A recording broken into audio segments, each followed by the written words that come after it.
Il était une fois, dans un petit village de montagne, une jeune fille qui voulait vivre un Noël autrement. Les lumières, le Père Noël et ses cadeaux, les repas interminables, ça fait partie des habitudes. Elle participait bien à tout cela, mais malgré la surprise et la joie qu'apportent les cadeaux, le sapin qui scintille et l'abondance de mets succulents, elle restait toujours sur sa faim, si l'on peut dire. Car elle avait faim d'autre chose. Faim d'un autre Noël. Faim d'un Noël qui rassasie le cœur et remplit les yeux d'étincelles et de lumière. Mais elle n'avait pas trouvé cette lumière éclatante qui met une joie profonde dans le cœur. Une joie qui demeure même lorsque la fête est terminée. En effet, les années précédentes, sitôt le nouvel an arrivé, le sapin enlevé, les guirlandes rangées et les cadeaux étrenés, elle retombait dans une vie fade et sans saveur, comme si rien ne s'était passé. Retomber dans la grisaille de la vie quotidienne l'angoissait à l'avance.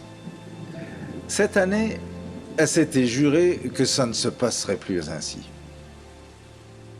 Se promenant sur la place du village, elle vit une maison éclairée avec des petites bougies. Elle s'approcha. Cette maison n'était pas comme les autres maisons, avec des guirlandes partout. Seulement une bougie sur chaque fenêtre brillait dans la nuit qui tombait. Intriguée par cette décoration presque insignifiante, elle découvrit à côté de chacune des bougies un petit rouleau de papier comme un message secret. Un peu gênée, mais curieuse, elle ne put résister au désir de lire ce mystérieux parchemin. Elle déroula le premier et lut « Le peuple qui marchait dans la nuit voit une grande lumière. Pour ceux qui vivent dans le pays de l'obscurité, une lumière se met à briller. » Étonnée, elle saisit un deuxième rouleau. « N'ayez pas peur, je viens vous annoncer une bonne nouvelle qui sera pour tout le peuple un grand sujet de joie. » En lisant ces mots, elle sentit monter en elle une vague de joie, comme une réponse à son attente secrète.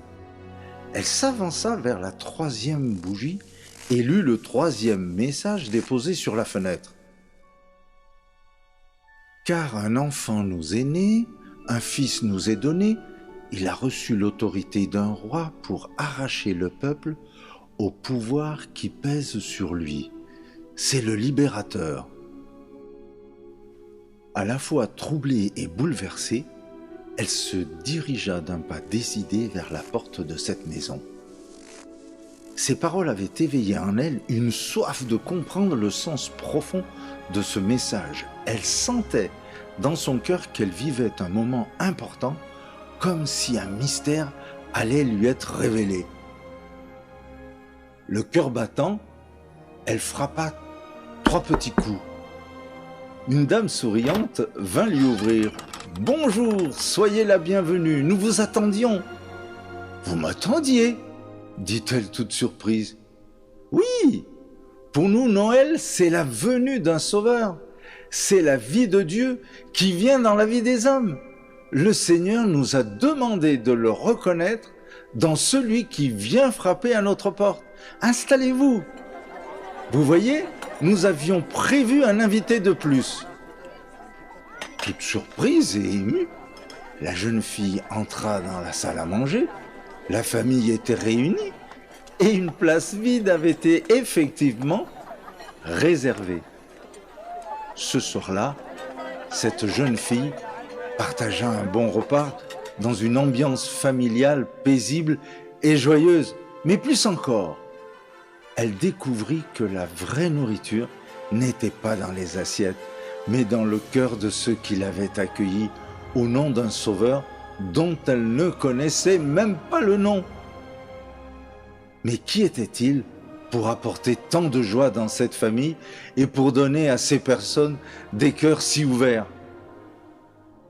Elle avait une impression bizarre et jamais encore ressentie que quelqu'un d'invisible était là, avec eux, et que c'était sa présence qui transformait l'ambiance et faisait la différence. Elle aurait souhaité ne jamais quitter ce lieu. Avant de partir, heureuse et rayonnante, la jeune fille demanda au papa : « Vous m'avez parlé d'un sauveur, mais je ne connais pas son nom. Pouvez-vous me dire qui il est ?» Et l'homme, souriant, avec un petit air réjoui, répondit : « Mais bien sûr, on l'appelle Jésus ou encore Emmanuel. Mais ce nom d'Emmanuel ne sert à rien si on ne découvre pas ce qu'il signifie. Dieu avec nous. »